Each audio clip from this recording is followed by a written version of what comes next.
How can keto block cancer?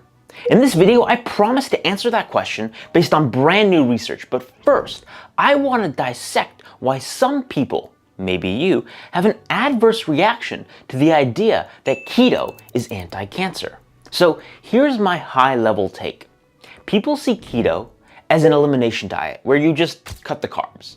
It's about subtracting something, not adding something. Therefore, the removal of something, presumably a bad something, carbs or sugar, results in something good, anti-cancer. And because people, well, many people, are emotionally attached to carbs, there's a negative visceral reaction, as if someone, me, is calling carbs evil. But you know me by now, or if you don't, you will.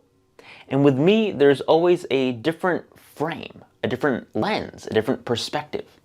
I do not see keto as a subtraction diet. Rather, keto is the addition of a metabolic state, that of ketosis, where your body is making these ketone molecules, which are not only fuel for your body, but also hormones and signaling molecules that rewire metabolism.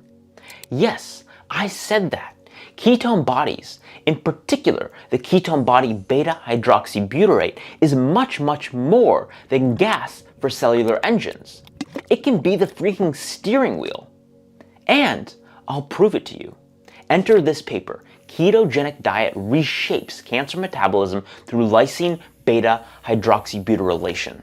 Big words, I know, we're gonna break it down. High level, cancer cells are good at what? They're good at growing.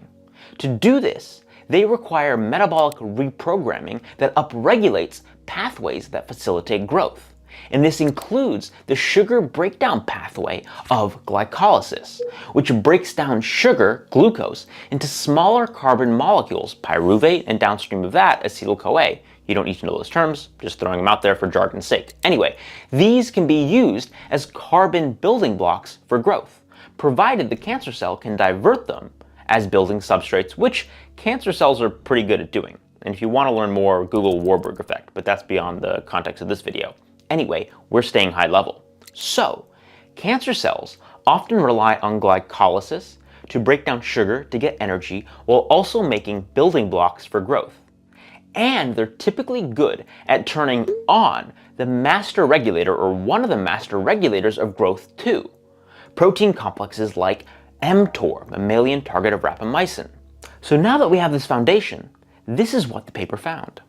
The paper found that the ketone body beta-hydroxybutyrate itself strangles cancer by attaching itself to a key enzyme in glycolysis, aldolase B, that helps break down sugar. And in so doing, it inhibits aldolase B, just like I'd inhibit your ability to run if I jumped on your back. Isn't that a funny vision? And in so doing, in inhibiting aldolase B, it also inhibits mTOR, the master regulator of growth, providing a 1-2 punch whereby ketones, beta-hydroxybutyrate, as a signaling molecule, an enzyme modifier, reshapes cancer metabolism to impair cancer growth, blocking glycolysis and inhibiting mTOR. And when you look at it this way, as the addition of a metabolic state, ketosis, and the addition of signaling molecules that result, yes, as a function of carbohydrate restriction, things start to make a lot more sense. So, no, carbs are not evil, but cancer, it kind of is. And if we have a metabolic state that helps to block cancer, well, you better believe that's excellent news, because I certainly want to remain alive.